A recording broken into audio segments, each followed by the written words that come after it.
ପିଲାମାନେ ସମସ୍ତଙ୍କୁ ହାର୍ଦ୍ଦିକ ସ୍ୱାଗତ।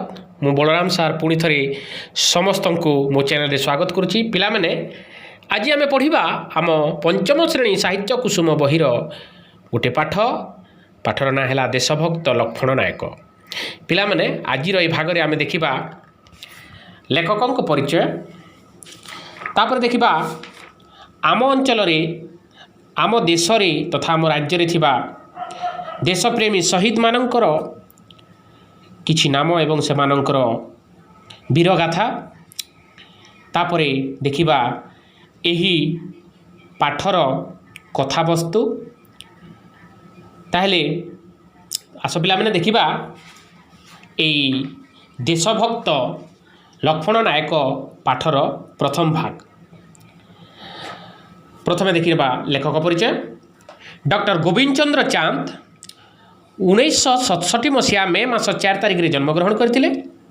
ତାଙ୍କର ରଚିତ ପୁସ୍ତକ ଗୁଡ଼ିକ ହେଲା ଅମର ସନ୍ତାନ, ମହାନ ମୁନି ମନୀଷୀ, ଅତୀତ କହେ କଥା, ଓଡ଼ିଆ ସାହିତ୍ୟର ବିକାଶ ଓ ବିବର୍ତ୍ତନର ଝଙ୍କାର, ସ୍ମରଣୀୟ ସେ ଶହୀଦ ଇତ୍ୟାଦି।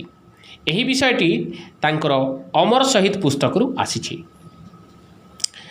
ତାପରେ ଆମେ ଦେଖିନେବା ଆମ ଦେଶର, ଆମ ରାଜ୍ୟର ତଥା ଆମ ଅଞ୍ଚଳର କିଛି ସ୍ୱାଧୀନତା ସଂଗ୍ରାମୀ, ସ୍ୱାଧୀନତା ଦେଶପ୍ରେମୀ ମାନଙ୍କ ବିଷୟରେ। ପିଲାମାନେ ତୁମେ ଜାଣ ଯେ ପ୍ରଥମେ ଆମ ଦେଶ ଅନେକ ବିଦେଶୀମାନଙ୍କ ହାତରେ ବନ୍ଦୀ ଅବସ୍ଥାରେ ଥିଲା। ଏହି ଦେଶକୁ, ଆମର ଭାରତ ଦେଶକୁ ସ୍ୱାଧୀନ କରିବା ପାଇଁ ଅନେକ ବୀର ପୁରୁଷମାନେ ଜନ୍ମଗ୍ରହଣ କରିଥିଲେ। ଆମ ଦେଶର ଅନେକ ବୀର ପୁରୁଷମାନଙ୍କର ନାମ ତୁମେମାନେ ଜାଣିଛ ପିଲାମାନେ। ସେମାନଙ୍କର ନାଁ ହେଲା ଯେମିତି ମହାତ୍ମା ଗାନ୍ଧୀ, ସୁଭାଷ ଚନ୍ଦ୍ର ବୋଷ, ପଣ୍ଡିତ ଜବାହରଲାଲ ନେହେରୁ,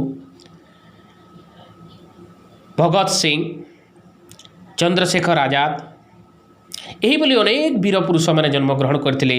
ଦେଶ ପାଇଁ ଆପ୍ରାଣ ଉଦ୍ୟମ କରି ଜୀବନ ତମାମ ସେମାନେ ଲଢ଼େଇ କରିଥିଲେ ଆଉ ଆମ ଦେଶକୁ ସେମାନେ ମୁକ୍ତ କରିଥିଲେ।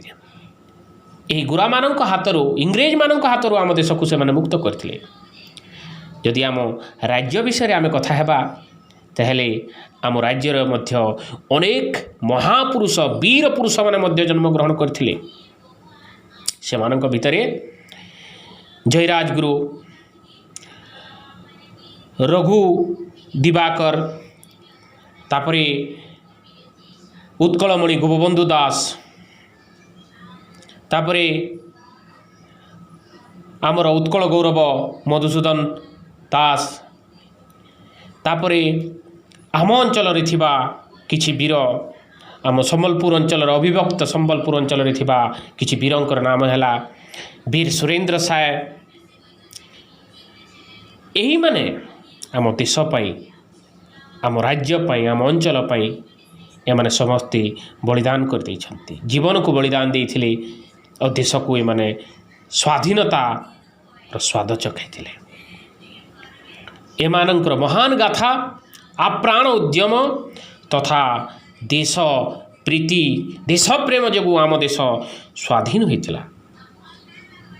ପିଲାମାନେ ଏବେ ଦେଖିବା ଏହି ପାଠର କଥାବସ୍ତୁ ଦେଶଭକ୍ତ ଲକ୍ଷ୍ମଣ ନାୟକ। ଏହି ପାଠଟି ହେଉଛି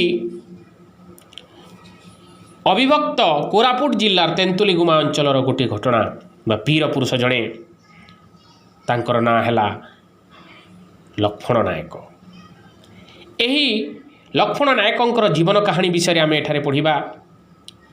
ସେ କେବେ ଜନ୍ମଗ୍ରହଣ କରିଥିଲେ, କିଭଳି ଭାବରେ ସେ ଯୁବକରେ ପରିଣତ ହୋଇଥିଲେ, ସେ ବିଷୟରେ ଆମେ ଜାଣିବା।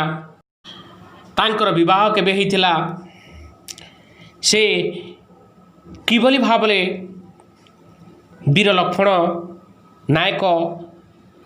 ନାୟକ ନାମରେ ନାମିତ ହୋଇଥିଲେ, କେବେ ସେ ସ୍ୱାଧୀନତାରେ ଯୋଗଦାନ କରିଥିଲେ ଏବଂ କେଉଁପରି ଭାବରେ ସେ ସ୍ୱାଧୀନତା ପାଇଁ ନିଜେ ଫାଶୀ ଦଣ୍ଡରେ ଦଣ୍ଡିତ ହୋଇଥିଲେ, ଏହି ସବୁ ଘଟଣା ଏହି ପାଠରେ ଆମେ ଆଗାମୀ ଭାଗରେ ଆମେ ଦେଖିବା।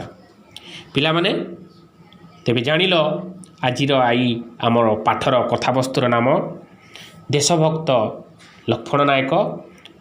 ତାଙ୍କ ବିଷୟରେ ଆଗାମୀ ଅଧ୍ୟାୟରେ ଆମେ ଦେଖିବା। ଆଶା କରୁଛି ଏହି ଭାଗଟି ନିଶ୍ଚୟ ସମସ୍ତଙ୍କୁ ଭଲ ଲାଗିଥିବ। ଯଦି ଭଲ ଲାଗିଲା ତାହେଲେ ଗୋଟେ ଲାଇକ୍, ସେୟାର, କମେଣ୍ଟ ନିଶ୍ଚୟ କରିବ। ଶେଷରେ ସମସ୍ତଙ୍କୁ ପୁଣି ଥରେ ଧନ୍ୟବାଦ।